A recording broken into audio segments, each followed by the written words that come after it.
జై సద్గురు. దమమన బాహ్యేంద్రియములు సమముగా నిగ్రహముతో సత్కర్మములను శ్రమలేక చేయుచుండిన దమమది తను వందు నిలచే తగ చూసుకొనరా.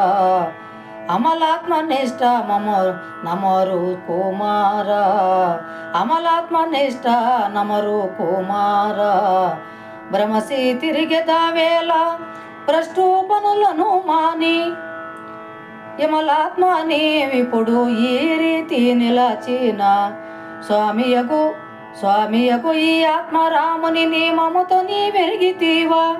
కామమోహపు కర్మలేడి ధీమతి వయ్యుండబోయి తగ చూసుకొనరా. అమలాత్మనిష్ట నమరు కుమారా.